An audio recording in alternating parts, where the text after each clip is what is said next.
संन्यास लेने के बाद ये एहसास हुआ कि हमें अंदर से भी अवेयर होना है। और अंदर से अवेयर होने का मतलब है सबसे पहले अपने विचार के प्रति अवेयरनेस, हम क्या सोच रहे हैं, क्योंकि ये बहुत बड़ा विज्ञान है। पतंजलि ऋषि ने ऐसे बताया, योग दर्शन की जो शुरुआत होती है वो यहीं से ही होती है, योगस् चित्तवृत्ति निरोधः। क्योंकि उससे पहले के जो दर्शन हैं, न्याय दर्शन, वैशेषिक, सांख्य, उसमें उन्होंने दूसरे दूसरे विषयों को बता चुके हैं। वो जैसे मीमांसा दर्शन है, जो दर्शन पढ़ने की जो परंपरा है ना, तो वो इस प्रकार है कि सबसे पहले पढ़ना चाहिए मीमांसा। उसमें कर्म कांड का विषय है, यज्ञ हवन करना, घर में कैसे रहना, इस प्रकार का है, व्यवहार का है वो। फिर मीमांसा के बाद पढ़ना चाहिए वेदांत। वेदांत का मतलब है ये सारी प्रकृति जो है ये किसने बनाई, ईश्वर ने बनाई, माने सृष्टि की रचना, और उसी कर्म कांड को आगे बढ़ाया। फिर हमें पढ़ना चाहिए वैशेषिक दर्शन। वैशेषिक दर्शन में बताया कि कैसे एक एक परमाणु से हमारी शरीर की, सृष्टि की, इन पदार्थों की कैसे संरचना हुई। फिर उसी को न्याय दर्शन में प्रमाण दे करके उसको प्रमाणित किया कि ये जो कहा जा रहा है वैशेषिक दर्शन में ये ठीक है या नहीं, तो वो प्रमाणों का दर्शन है। तो वहां तक की यात्रा वहां खत्म हो गई। उसके बाद आता है फिर सांख्य और योग, वो सबसे ऊंची विद्या। योग दर्शन सबसे ऊंची विद्या है, उससे पहले वाली स्टेप वाइज है। तो पीछे जो वर्णन हो चुका उसका फिर पतंजलि ने जिक्र नहीं किया। उन्होंने सीधा अपना दर्शन उस उच्च अवस्था से ही शुरू किया। तो उन्होंने पहला ही सूत्र बताया, योगस् चित्तवृत्ति निरोधः। योग क्या है? अब हम योग में प्रवेश कर रहे हैं। हमने संबंधों को भी जाना, हमने सृष्टि को भी जाना, सृष्टि किससे बनी उस प्रकृति को भी जाना, परमाणु को भी जाना। अब हमें अपनी आत्मा को जानना है, सूक्ष्म को जानना है, स्थूल को हमने जान लिया। आत्मा को जानना है, अंदर की यदि यात्रा करनी है तो उसकी शुरुआत कहाँ से करें? तो उन्होंने कहा विचार से करो, विचारों को रोको। योग क्या है? तो बोले चित्तवृत्ति निरोध है। और विचारों को जब आप रोक देते हैं तो तदा दृष्टु स्वरूप अवस्थानम। तब रोकें कैसे विचारों को? इतने वर्षों से तो एक दिन में एक व्यक्ति औसत 60,000 विचार उठाता है। अब यदि मैं आज पूछूं आपसे कि आज आप सुबह जब उठे थे तब से लेके और अब तक आपने कितने विचार उठाए? अनगिनत।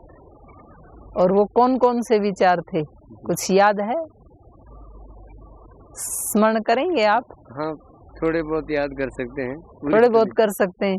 तो उसमें आपको मुश्किल से आप याद करोगे ना, तो भी आपको ज्यादा से ज्यादा आप 40, 50, 100, 150 उतने विचार ला सकते हो जब से उठे थे कि जी ये विचार आए। बाकी तो पता ही नहीं चलता है कौन कौन से विचार आए। और ऐसे ही हम दिन भर का भी ब्यौरा यदि लें, 60,000 नाम याद करना कितना टफ है ये, बहुत मुश्किल। और हम ही कर रहे हैं इसको रोजाना, लेकिन अनजाने में। और ये हमारा युगों युगों से चल रहा है, एक दिन से नहीं। तो वहां पतंजलि ऋषि ने कहा यहाँ से शुरू करो। आप जो विचार कर रहे हैं ना, उनके दृष्टा बनो, देखो कि अब कौन से विचार चल रहे हैं। चलो एक एक विचार को यदि नहीं देख पाते हैं तो कोई बात नहीं, इतना तो देख लो कि इन विचारों के उठाने से इस समय मेरे चित्त की स्थिति कैसी है। चित्त शांत है या कुछ विचलित है, या नॉर्मल स्थिति में है, या उच्च स्थिति में है। कुछ विचार ऐसे हैं कि वो तुरंत हम उच्च स्थिति में होते हैं वैसा सोच के। कुछ विचार ऐसे आते हैं कि बिल्कुल डाउन चले जाते हैं, हल्की क्वालिटी के होते हैं। कुछ ऐसे होते हैं सामान्य रूप से चल रहे हैं, हमें कुछ कष्ट भी नहीं है, खुशी भी नहीं है। तो वहां से हम शुरू करें तो उसको रोकें कैसे इतने विचारों को? तो फिर उन्होंने उपाय बताया कि पहले आप क्लिष्ट वृत्तियों को रोको। जी। 2 प्रकार की वृत्ति बताई उन्होंने, एक दुख देने वाली, एक सुख देने वाली। जी। एक विचार सुख देने वाले, एक विचार दुख देने वाले। जी। एक पॉजिटिव थिंकिंग, एक नेगेटिव थिंकिंग, आज की भाषा में। जी। तो उन्होंने कहा पहले नेगेटिव को रोको, यहाँ से शुरू करो। जी। आप सुबह सुबह से संकल्प लो कि नेगेटिव सोचना ही नहीं है। कुछ भी हो रहा है बदतर से बदतर, जी। बद से बदतर, जी। बदतर में से भी बेहतर निकालो। जी। जो बुरा हो रहा है ना, जी। उसमें से भी कुछ अच्छा निकालने की कोशिश करो। ये योग का परिचय है कि आप योगी हैं। जी। यदि आप बदतर में से बेहतर निकाल सकते हैं तो आप योगी हैं, जी। और अच्छे भले को भी बदतर बना देते हैं तो आप भोगी हैं। ये जी। पहचान है। जी। तो किसी व्यक्ति ने किसी से पूछा कि भाई घड़ी में टाइम क्या हो गया, जी। तो उसने पहले उसके सिर पे एक डंडा मारा। जी। बोले 1 बज गया। जी। बोले भाई डंडा क्यों मारा? जी। बोले क्योंकि घड़ी रखते नहीं हो खुद, मैं पैसे में खरीद के लाया, मेरी वाले का उपयोग करते हो तो कीमत तो चुकानी पड़ेगी। जी। तो उसने कहा भैया शुक्र है 1 बजा, जी। अगर मैं 1 घंटा पहले पूछ लेता तो 12 डंडे पड़ते। तो डंडा खा के भी उसने उस बदतर में से भी बेहतर सोचा, पॉजिटिव सोच लिया जी। कि अच्छा हुआ मैंने 1 घंटे बाद पूछा, जी। 1 घंटा पहले पूछता तो और मुसीबत होती। जी। तो ये हम पहले नेगेटिव को हटाएं। जी। कुछ भी गलत होता है ना, सबसे पहले हम नेगेटिव को चुनते हैं। जी। हमारा बालक थोड़ी देर भी यदि लेट हो जाए, कहीं एक्सीडेंट तो नहीं हो गया, जी। कहीं कहीं किडनैप तो नहीं हो गया, जी। माने सारे नेगेटिव विचार आते हैं। जी। हम ये नहीं सोचते हैं कि हो सकता है आज वो ज्यादा सेवा करने लगा हो ऑफिस में, जी। हो सकता है आज उसके टीचर ने उसको रख लिया हो, ये पॉजिटिव है। जी। तो हमें सबसे पहले जब भी नेगेटिव विचार आए उसको चेंज करना है। जी। तो महर्षि पतंजलि ने कहा कि क्लिष्ट वृत्तियों से पहले अक्लिष्ट वृत्ति में आओ। जी। नेगेटिव थिंकिंग से पहले पॉजिटिव सोचना शुरू करो। जी। किसी व्यक्ति ने 10 बजे किसी को फोन किया, जी।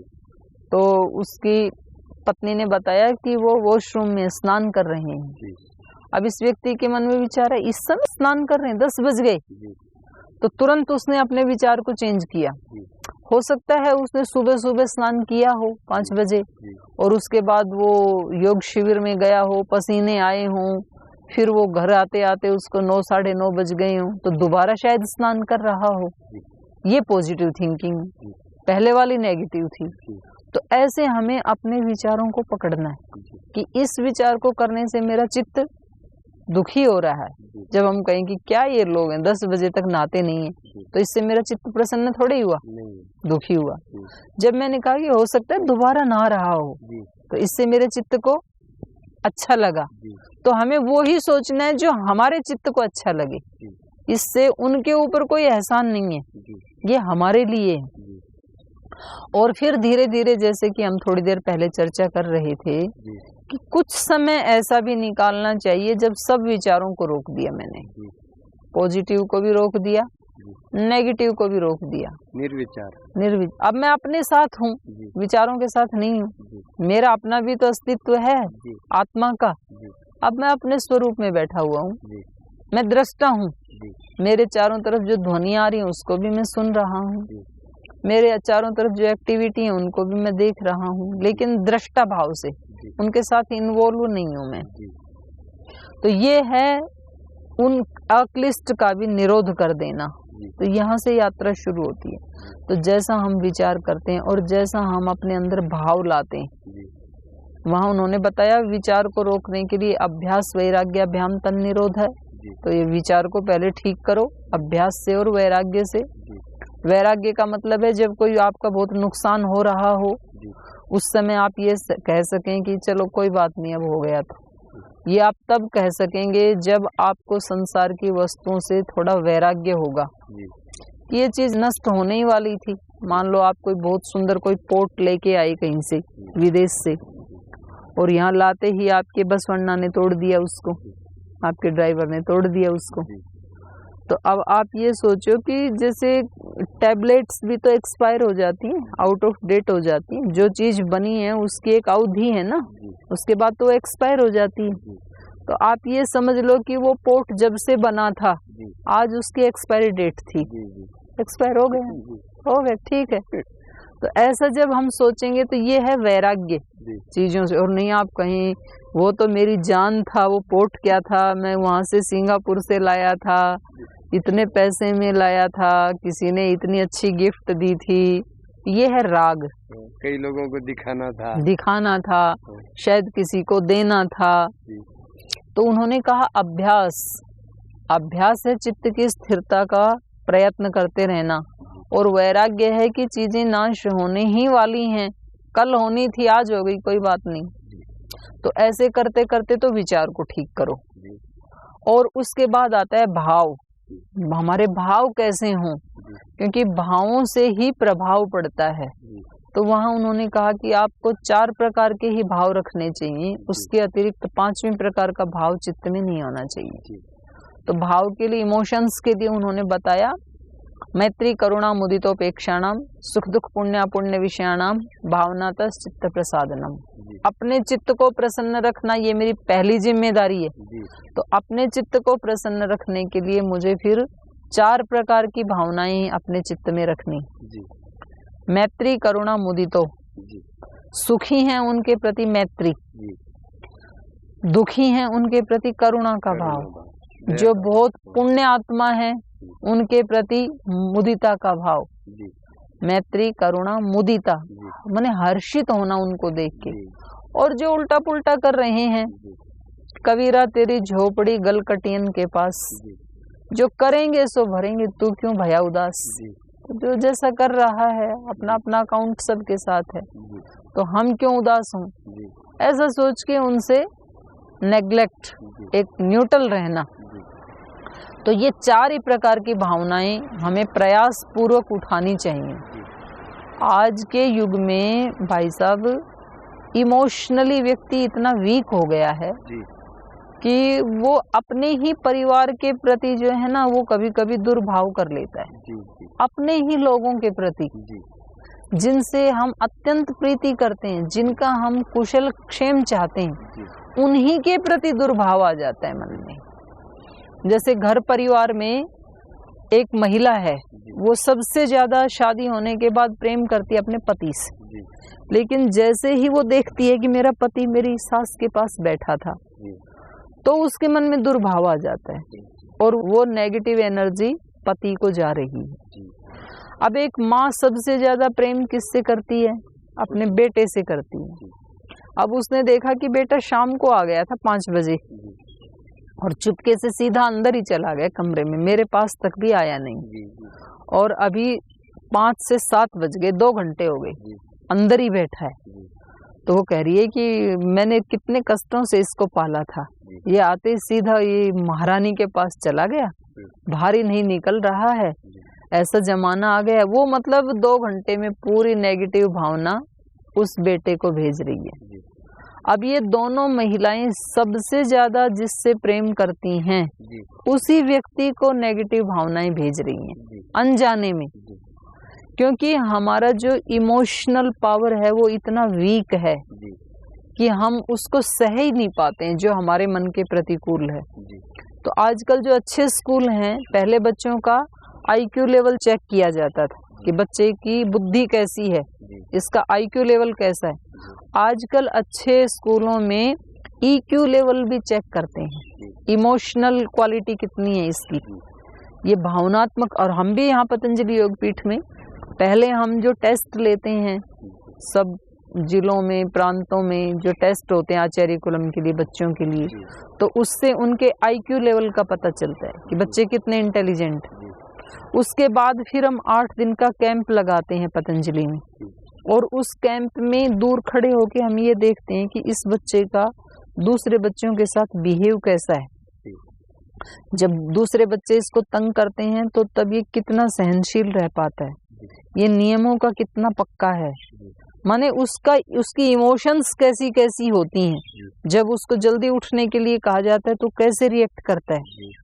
तो कहीं वो परेशान तो नहीं हो जाता है, या वो शांत रहता है, या दूसरे जब उसके साथ झगड़ा करते हैं तो वो आराम से सुलझा लेता है या वायलेंस हो जाता है।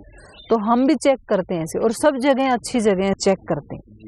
तो आजकल हमारा जो इमोशनल पावर है वो बहुत वीक होता चला जा रहा है। धैर्य नहीं है आजकल किसी के पास भी। 2 मिनट यदि रेड लाइट पे, 1.5 मिनट की ही रेड लाइट जब होती है ना, लोग घड़ी देखते हैं, हॉर्न बजाते हैं, एक दूसरे से आगे निकलते हैं कि जैसे ही ग्रीन लाइट होगी मैं इससे पहले जाऊंगा, और वहां जाके चाहे वो आधा घंटा बैठा ही रहेगा जहां भी जा रहा है। लेकिन यहाँ इसको 2 मिनट का धैर्य नहीं है, विचलित हो जाता है और ऐसे अड़ा देते हैं गाड़ियों को एक दूसरे के आगे पीछे कि वो जो आराम से निकल सकती थी उसमें और 10 मिनट लग जाती हैं, आड़ा टेढ़ा आगे जाने के चक्कर में। तो ये दिखाता है कि हमारे अंदर धैर्य नहीं है, ये धैर्य की कमी है। आप कभी फ्लाइट में यात्रा करते हैं और जैसे ही फ्लाइट लैंड हुई तो वो कहते हैं कि अब आप अपने मोबाइल फोन का इस्तेमाल कर सकते, तुरंत सबके फोन लग जाते हैं। 2 घंटे से बैठे ही थे ना, मतलब कौन सी ऐसी आफत आ रही। लेकिन लैंड होने के बाद 5 मिनट का इंतजार किसी को भी नहीं है, रेड लाइट पे 2 मिनट का इंतजार किसी को भी नहीं है। ये सब चीजें दिखाती हैं कि हमारे अंदर धैर्य कितना है। उस समय हम शांति से खड़े रहें, दूसरा आगे जाए, हाँ भाई ठीक है तू निकाल ले, कोई बात नहीं, हम और 1 मिनट बाद आ जाएंगे, कोई दिक्कत नहीं। तो ये हमें महर्षि पतंजलि सिखाते हैं कि भाई आप मैत्री करुणा मुदिता उपेक्षा इन भावों में आप रहो। और ये 2 भाव यदि हमने ठीक कर लिए तो हमारे जो बाह्य जीवन में जो हम एक्टिविटी करते हैं ना, वो अंदर का ही परिणाम है। सूक्ष्म जगत में जो कुछ घटित होता है वो बाहर स्थूल जगत में आता है। जैसे हम एप्लीकेशन लिखते हैं कंप्यूटर में, तो हम उसकी सूक्ष्म सॉफ्ट कॉपी होती है, तो जो आपने सॉफ्ट कॉपी में लिखा वही हार्ड कॉपी में प्रिंट आउट आएगा। अगर आपने सॉफ्ट में मिस्टेक कर दी तो आप जितने मर्जी प्रिंट आउट निकालो सब में वो गलती आएगी। और यदि वो गलती ठीक करनी है तो आपको हार्ड कॉपी में नहीं करनी, सॉफ्ट कॉपी में करनी। सॉफ्ट में आपने करेक्ट कर लिया तो हार्ड में अपने आप ही करेक्ट होगा। तो हमारे बाहर की जो क्रियाएं हैं, हमारे जो आचरण हैं, व्यवहार हैं, वो अपने आप ही ठीक होंगे यदि हमने विचार और भावना को पकड़ लिया तो ये बात हमें समझ में आई योग दर्शन से। और कोशिश करते हैं संन्यास के बाद कि हम उसको पकड़ के रखें, अपने आंतरिक विचार को और भाव को। हमारे से कोई ऐसा विचार ना उठे, हमारे मन में ऐसा कोई भाव ना उठे। तो आपने पूछा कि जी पहले का जीवन कैसा था, बाद का जीवन कैसा है। पहले उतना ज्यादा सूक्ष्म रूप में ऐसे जागरूक नहीं रहते थे। अभी एक भाव आता है कि एक बहुत बड़ी जिम्मेदारी है और हमें उसका निर्वहन करना चाहिए। और बहुत लोगों की इस परंपरा के प्रति, यहाँ तक कि लोगों की तो बात छोड़ो, स्वयं श्रद्धेय स्वामी जी महाराज अपने सन्यासी और अपनी सन्यासिनियों को पूज्य कह करके बुलाते हैं। तो वो शब्द सुनने में तो अच्छा है लेकिन वो उतना ही हैवी भी है। जब वो पूज्य कहते हैं तो इसका मतलब ये है कि वो हमें निर्देश दे रहे हैं कि आपको पूज्य बनना है, आपको ऐसा आचरण करना है कि आप पूज्य बन सकें संसार के लिए। तो एक जिम्मेदारी का, जब कोई बड़ा व्यक्ति हमें कोई टाइटल देता है ना, तो वो ये कह रहा होता है कि आपको ऐसा बनना है। तो ये हमारे लिए उनका आशीर्वाद भी है, उनका प्रसाद भी है, उनका निर्देश भी है, उनकी आज्ञा भी है। तो अंतर तो आता है। लेकिन पहले मुझे ये लगता था, मैं महाराज जी से भी बोल रही थी कि महाराज जी हम तो वही सेवा का जीवन जी रहे हैं पिछले 28 साल से, तो केवल कपड़े चेंज करने मात्र से क्या होगा, जैसे अब हैं ऐसे तब रहेंगे। तब सफेद पहनते थे अब लाल पहन लेंगे, बस इतना ही तो है। लेकिन वास्तव में इतना नहीं है। कपड़े चेंज होने के साथ साथ बहुत कुछ चेंज होता है। टोटली भावनाएं चेंज हो जाती हैं, टोटली जीवन को देखने की दृष्टि चेंज हो जाती है। तो ये अंतर तो आता है। तो ऐसे ही संन्यास दीक्षा लेने के बाद भी टोटली व्यक्ति भावनात्मक रूप से इमोशनली वो जो है वो चेंज हो जाता है, उसमें अंतर आता है।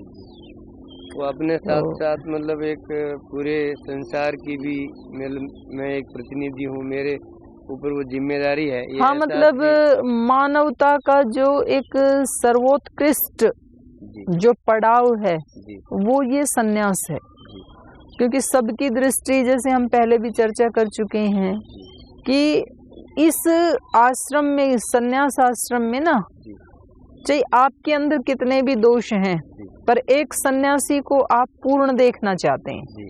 हर व्यक्ति की ये दृष्टि होती है, क्योंकि आप एक मानवता का कितना ऊंचा आदर्श हो सकता है, उस राह के ऊपर आप खड़े हैं। तो ये जो ऐसा, और इसीलिए गौरव है सन्यासी का।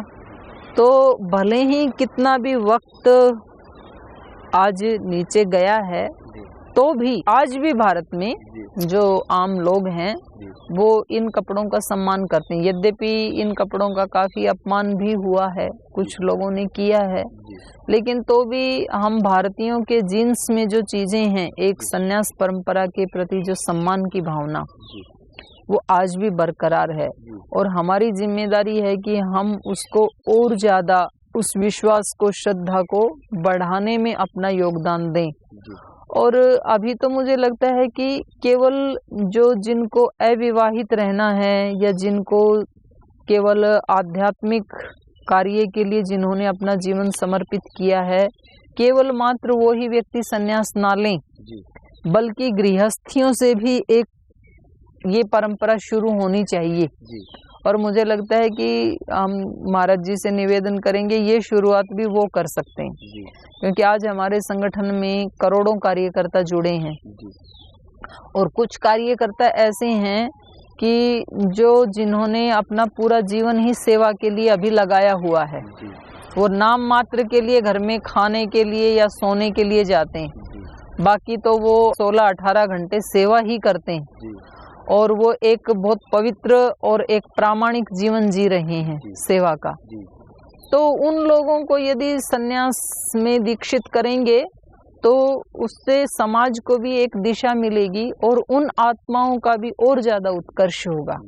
तो ये सन्यास परंपरा गृहस्थ वाले मार्ग से भी निरंतर बढ़ती रहनी चाहिए, और जो इस मार्ग पे चलने वाले हैं, श्रेय मार्ग पे चलने वाले हैं, उनको भी सन्यासी बनना चाहिए, क्योंकि कोई जिम्मेदारी लेने से ही फिर वो साधना हो पाती है। नहीं तो लक्ष्य को निर्धारित किए बिना साधना और साधन का सदुपयोग तभी हो सकता है जब हम कोई लक्ष्य निर्धारित करते हैं।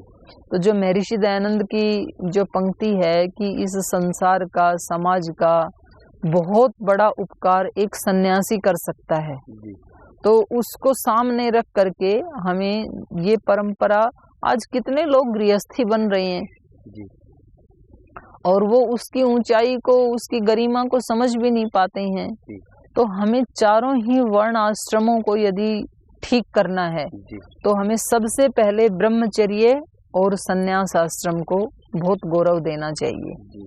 माने 25 साल तक ब्रह्मचारी जो रहता है और उसकी माने अपना पूर्ण शारीरिक विकास, पूर्ण बौद्धिक, मानसिक, आत्मिक विकास जो कर लेता है, वो ही अच्छा गृहस्थी बनेगा। नहीं तो आजकल छोटे छोटे बच्चे रोगी हैं, फिर उन बच्चों के जो बच्चे होते हैं वो तो रोगियों के, तो फिर रोगी पैदा होंगे। तो वो वहां से ये शिक्षा उनको कौन दे? तो ये तो सन्यासी दे सकता है, क्योंकि सारे समाज को एक रिदम में रखना, उनको ठीक ट्रैक पे चलाना। तो पहले जमाने में तो जो राजा महाराजा थे उनका भी एक राजगुरु होता था, वो उनको बताते थे राजनीति करते हुए भी आपको अध्यात्म को केंद्र में रखना है। तो सन्यास परंपरा जितनी सुदृढ़ होगी उतना ज्यादा वो समाज को दिशा दे पाएंगे, वो गृहस्थियों को भी दिशा दे पाएंगे, ब्रह्मचारियों को भी दिशा दे पाएंगे, वानप्रस्थियों को भी दिशा दे पाएंगे।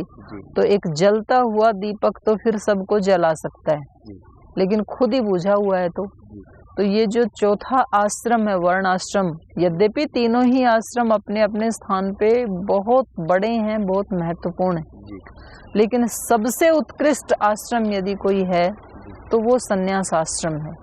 और हमें इस परंपरा को और भी ज्यादा विराट रूप में संसार के सामने लाना चाहिए और वैसा जीवन जीने का हमें प्रयास करना चाहिए। लाखों सन्यासी बनने की जरूरत है आज देश में।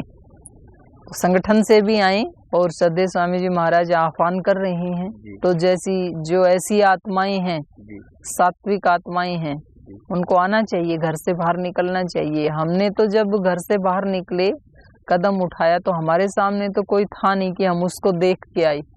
हमें तो भगवान की भागवत कृपा निकाल के लाई, हमें तो नहीं पता था हम कहाँ जा रहे हैं। और इतने असुरक्षित मार्ग पर किसी लड़की का चलना वो भगवान की कृपा से ही हो सकता है। जी बिल्कुल। हाँ, लेकिन आज तो इतने अच्छे, इतने महान गुरु हमारे सामने हैं, एक आश्रम है, एक करने के लिए कार्य, एक विराट लक्ष्य हमारे सामने है।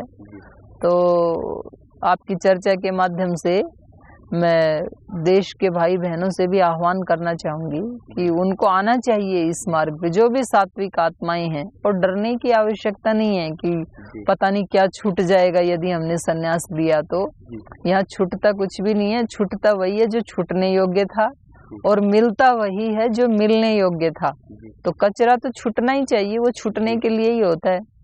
और दिव्यता मिलनी ही चाहिए, वो दिव्य लोगों के मिलने के लिए ही होती है। तो आप यदि उसका सदुपयोग नहीं करेंगे उस दिव्यता का, तो फिर वो वैसे ही पड़ी रहेगी। तो आइए हम जैसा कि पूज्य दीदी जी ने बताया कि अगर आप इस मार्ग पर चलना चाहते हैं तो इसके लिए क्या क्या पात्रता की आवश्यकता पड़ेगी, इसको विस्तार से अगले एपिसोड में हम आपको बताते हैं। तो आज आपसे विदाई ले रहे हैं।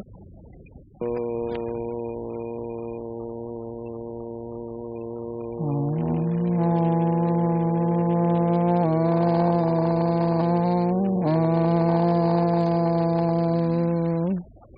शांति शांति शांति ही। श्री गुरुभ्यो नमः।